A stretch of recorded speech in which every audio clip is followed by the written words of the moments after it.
Hello and welcome back to Sandra's Shelf, where I talk all things self-help, mental health, and lifestyle.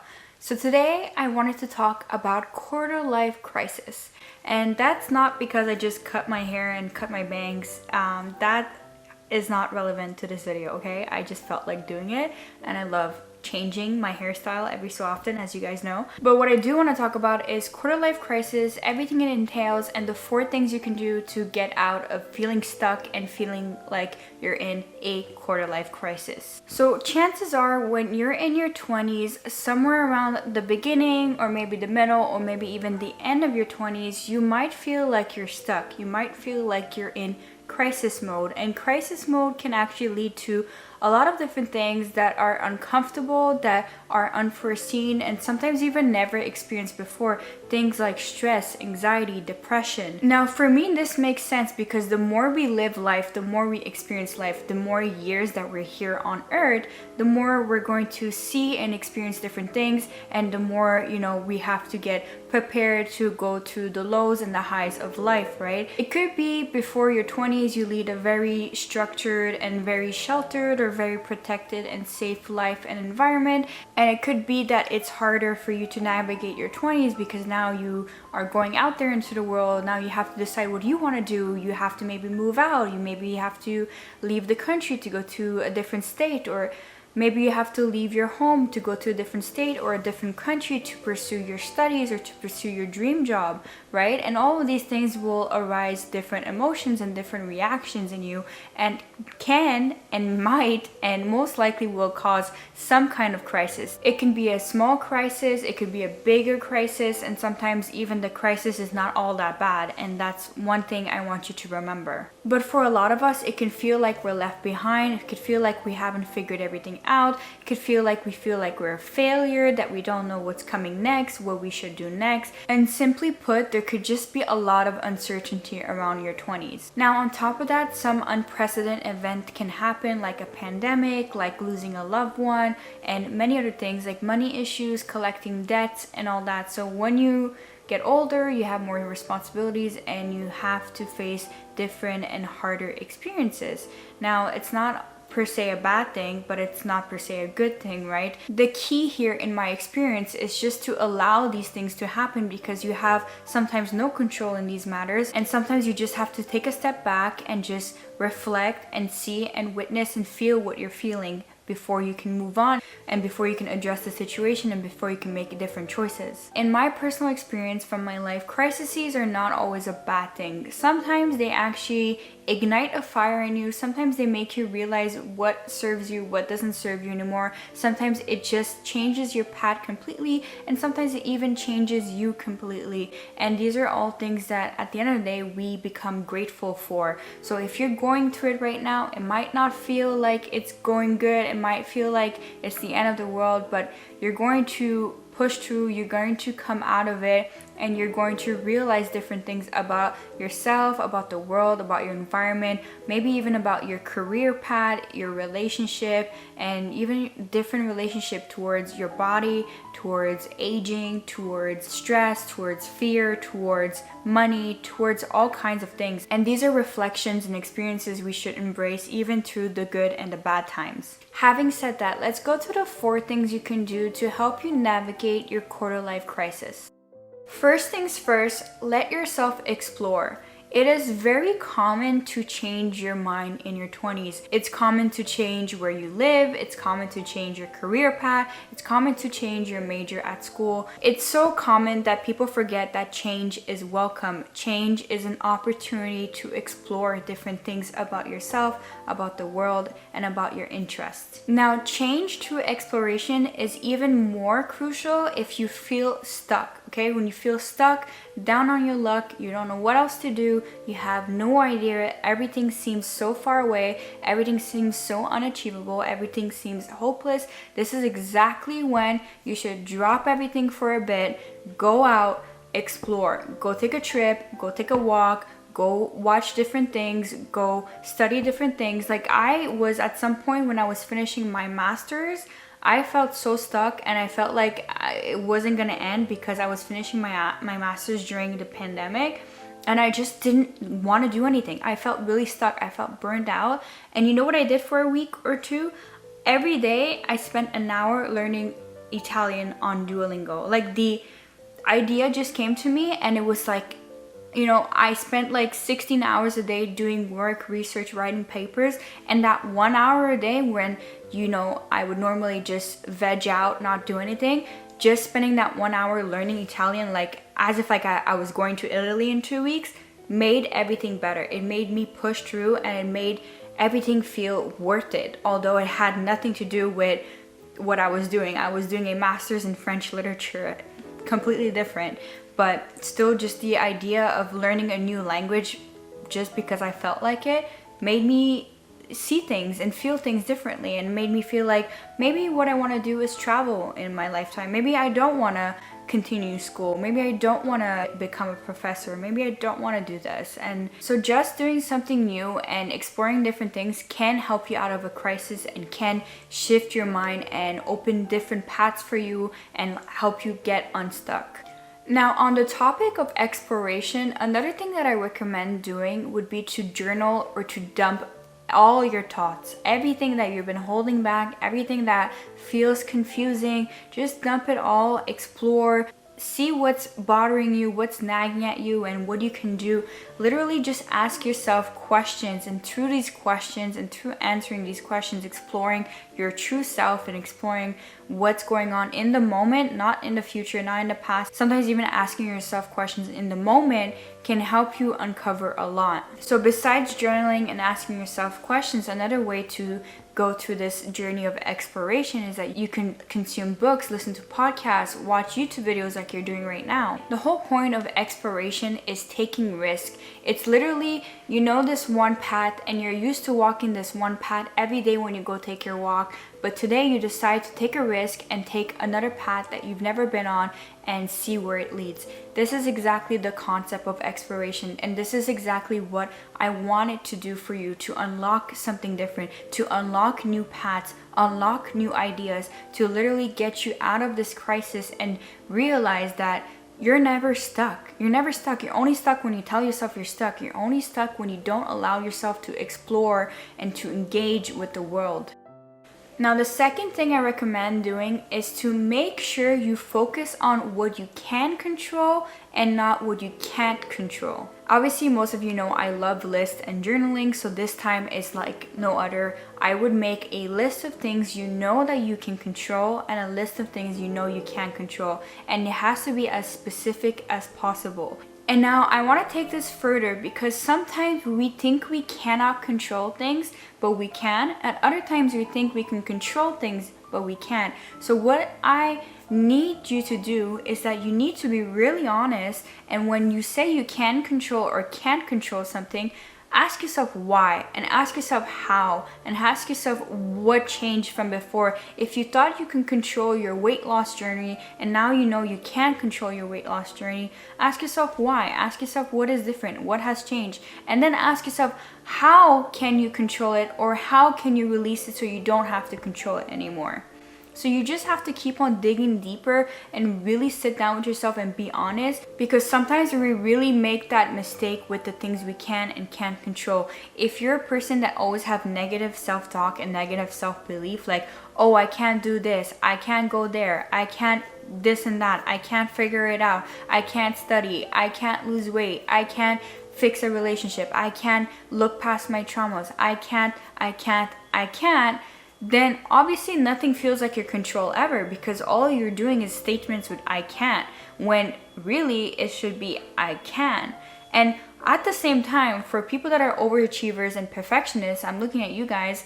If you think you can control and you can do everything, including fixing other people's life and controlling other people, then you're in for some reality check. So now my next challenge for you would be to figure out if you're the type of person that think that they can control everything, and if you're that type of person that thinks that you can't control anything.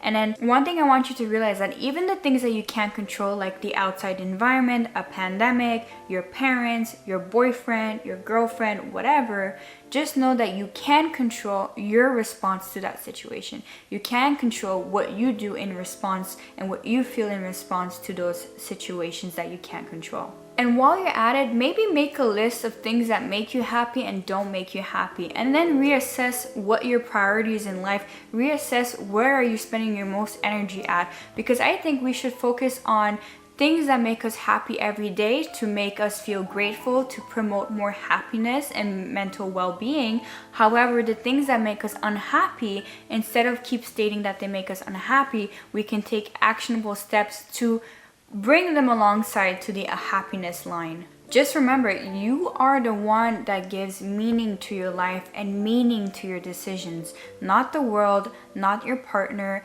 not your parents. You're the one who controls your life at the end of the day. As much as you feel like you're out of control, as much as you feel like you're stuck in this quarter life crisis, you are the one that can just be like, okay, this is what it's been, but now I want it to change. Now, this third thing is something I want you to stop doing, and I want you to stop comparing yourself to others. I suffer from this a lot, especially because the path that I chose in my life is very different than anyone else that I know in my current circle, in other people's circle, in my parents' circle, etc. So I choose a non-conventional way of living, a non-conventional way of starting up my business, of doing my career, of, pursuing school. Everything that I did was kind of non-conventional, and because of that, I felt like I've been met with a lot of outside resistance and inside resistance, okay? So I want you to remember that you don't have to take a conventional path. Personally, even the people that I know that took a different path from everyone else's, it's still not the same path that I took, right? So it's really easy to fall into this, okay, I took a different path, but I still don't seem like my life is like this person who also took a different path, You look at people's Instagram, you look at people that you know, even people that you haven't even known for like 10 plus years, and you look at their life and you're like, wow, they're engaged. Wow, they're married. Wow, they have children. Wow, they seem like they're happy. Wow, they travel the world. Wow, they make so much money. Wow, they're this position. They're doing this in school. They're doing this charity. They're, like everything seems so much better, especially when you're feeling bad about yourself and your path. But just know that everyone goes through their own shit. Everyone goes through their own path. And everyone is met with their own struggles. If you sit here and say how everyone else is so lucky and everyone else is so much more well off, then you are actually making excuses for yourself. We know that some people have better resources. We know that some people are well off. We know that some people don't suffer from trauma.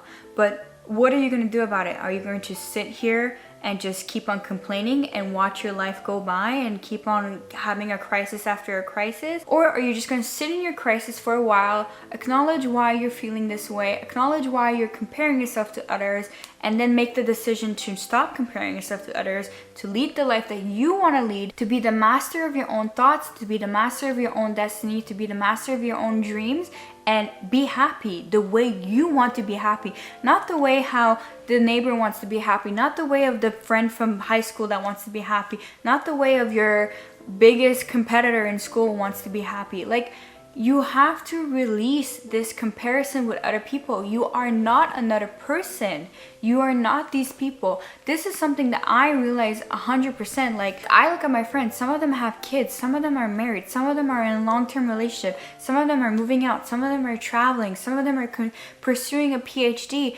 These are nothing that I am doing in my life, but when I think about it, when I start to think and I'm like, okay, if we want to play this comparison game, I'm the one that has a YouTube channel. I'm the one who's trying to, do something out of my art. And that doesn't mean anything. I'm sure that they don't compare themselves to me because they're happy with what they do. So I need to be happy with what I choose because I chose it and this is what makes me happy. So there's no point of me comparing myself. Yes, we have standards of living. Yes, we have, the basics of like people going to school, some people not going to school, some people getting married in their 30s, some people getting married in their 20s. But still, it's such a wide gap of like the realm of possibilities. If it's not for you, it's not for you. If it's meant for you later, it's meant for you later. Just stop comparing yourself. If you're seriously spending time comparing yourself, that is the time you could be spending in yourself to feel better about yourself, to learn something about yourself, to appreciate yourself, to appreciate the life that you have. Just remember that. And I'm saying this with a lot of passion because I was there and I have been there, and it's hard. I'm not gonna argue. It is hard sometimes to not think that way, but at the end of the day, you have to remind yourself you are on your own path, okay? And that's okay. And sometimes you find people that are on similar paths with you and you build that connection, and that's wonderful too. And you're still gonna connect with others that have different paths and lives from you, right? That's the point of being human. That's the point of human connection, right? As long as everyone is non-judgmental and everyone has like similar values, right? Like, you don't have to compare yourself anymore. Stop. Let that go. Now, my last advice to get out of a quarter life crisis is to do everything in your power to accomplish your dreams. I'm a writer, so at heart, I can be very dramatic, and I want to say this thing. I love bold statements, but I do acknowledge that sometimes they miss nuance. But there is one bold statement that came to me this morning, and I filmed right away a TikTok about it because I wanted to share it with the world, while still warning people that, of course, this is a bold statement, but this is something that I found it to be true to my life, and it's that the moment you kill your dreams is the moment you kill yourself. And now I'm not talking about like, but it can be like that, because for me it has been like that. The moment I stopped believing in myself, stopped believing in my dreams, everything else followed suit, right? Because why would we be here if we don't believe in ourselves? You know, why would we be here if we don't believe in ourselves, in our abilities, in our dreams, right? I'm not talking about dreams that change, right? That could be, you know, you realize at a certain point in your life, oh, this is not my dream, this was someone else's dream, or this was a dream that I didn't really like or I didn't really have. I was just maybe copying someone else's dream, or I was just trying to live my parents' dream or whatever. I'm talking about like your true hardest of heart dream, and I know you have one because I feel like everyone has some kind of dream, and it doesn't have to be like a dream career, it doesn't have to be a dream house. It can be something very, very specific. Like maybe your dream is to, at some point in your life, be able to donate $1 million to charity. That could be a dream that you have. Like your dream can be like very specific, and you can have more than one dream. Some people dream of their dream wedding. Some people dream of their dream car. Some people dream of their dream house, or their dream career, or their dream, you know, recognition. Anything that it is, like your dream, you need to follow it, okay? You need to understand that it's not childish, it's not selfish, it's useful. It's what has to be done in life to survive this life and to live it, to be it, to love it, to appreciate it, to work for it. Because let me tell you something, you can do everything right. You can follow society's script, you can follow your parents' script, you can do everything, you can make all the money, you can have the dream relationship, you can have the dream car, the dream house, but in the end, if you betray your heart and your heart of dreams, okay, you will most likely be miserable. And that is the sad fact of life. That is the sad fact of life. Sometimes when I'm really down on my luck with this journey that I'm on, with, you know, healing myself, healing the world, and doing things through writing and through motivation and inspiration, and doing things through books and literature, and promoting books and literature, and promoting writing, and promoting things to self-heal, such as this channel, such as journaling and all that. When I sometimes feel very down on my luck, I get this temptation to abandon the dream, to sometimes even like for a fleeting moment do something else, go into a job or a different career path that might make me money so I can feel more comfortable.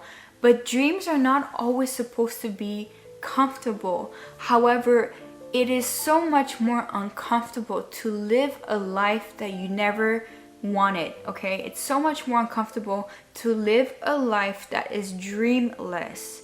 it's so much more painful to you. And that's why when you follow your dreams, the pain feels like not really a pain. Sometimes you feel uncomfortable, sometimes you feel like you're tempted by other things, but it's your dream, so you feel like you owe it to yourself and that you don't really care, you will do whatever it takes.